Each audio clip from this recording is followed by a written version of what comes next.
Hello viewers, welcome once again to your favorite show, African Confessions HD, right here on Extraordinary Africa.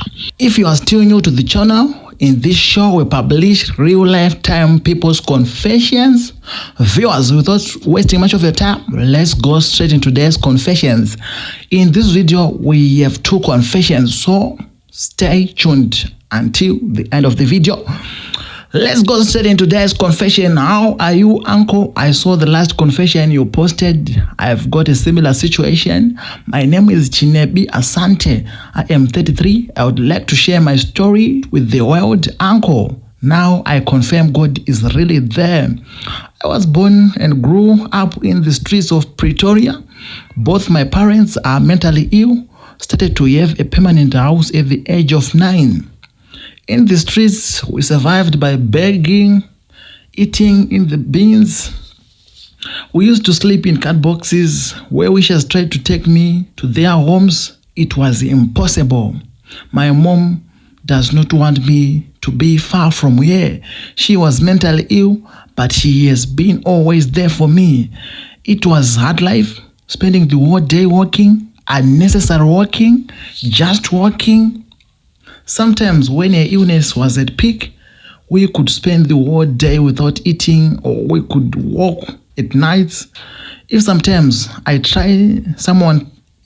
tries to give me food, she could throw the stones at them, saying, "You want to kill my child? You put the poison in that food you want to give to my child." I never bathed till at the age of 9, never slept in a bed or in a room.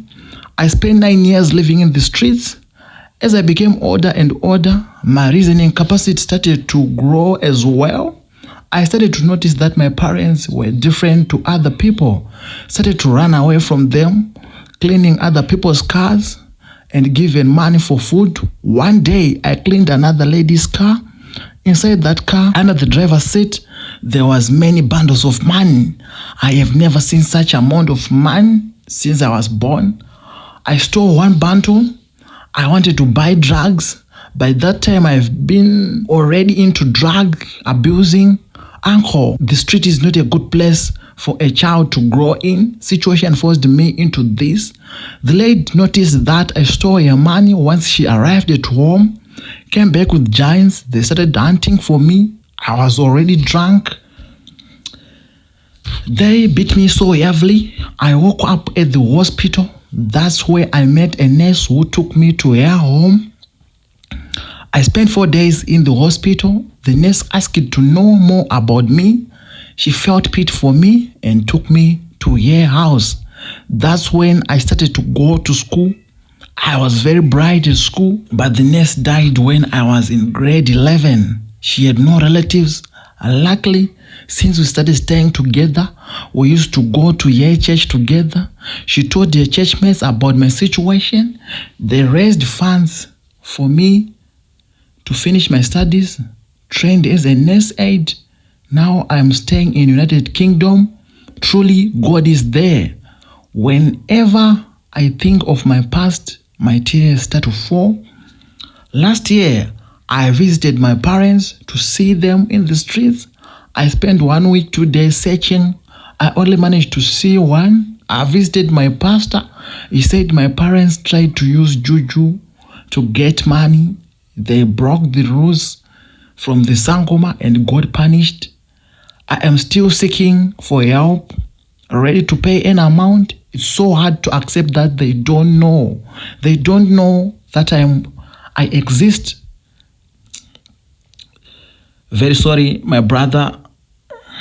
We'll try by all means to find help for you. For now, I'll give your confession to the comment section. Maybe there can be anyone who can help you out of this.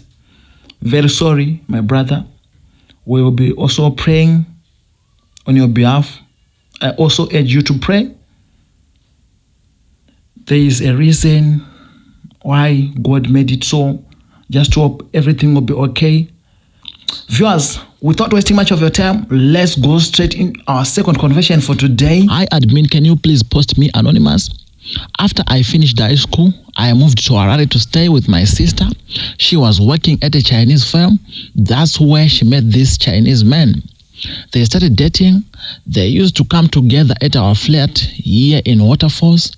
During those days, he seemed to be a very good guy. I didn't manage to know much of him because he is someone not good in English. My sister understands English much better from her experience of working in Chinese places. One day, the guy came to our place with a bottle of Chinese wine. As he used to do, my sister was not around. She had visited our parents in Murewa. That's when our problem of today worsened. He likes African food. He asked me to cook for him. I cooked. By the time I had finished cooking, we have been already starting drinking the wine. I suspect that he put drugs into the wine. When I was going to check for the pot, I suddenly felt weak. I am just recalling waking up, lying on a sofa. The guy was on the other sofa and already finished the food.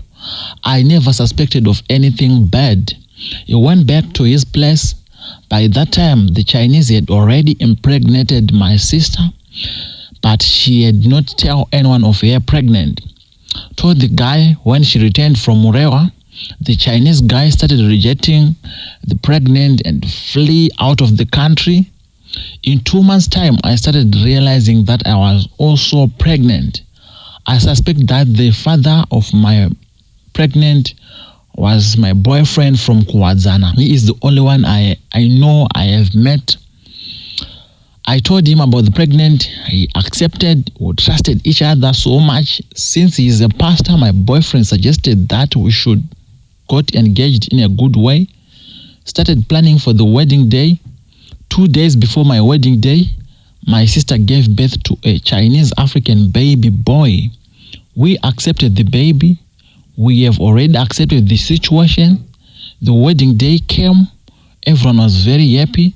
It was like a painkiller to my parents for what had just happened to my sister. All the joy vanished after 6 months after I gave birth to a Chinese African baby. My husband said I have tarnished his image as a church leader and he committed suicide. Now I am back to my parents' home. We don't even know the Chinese real name, where he is, everything about him. I am thinking to commit suicide. I betrayed my sister's trust. The whole neighborhood is mocking us. Sorry, my sister, but you need to accept what is on ground. A child is a gift from God after all. There are some people died without children, but they wanted, so never bothered to do so. Stay alive for your kid.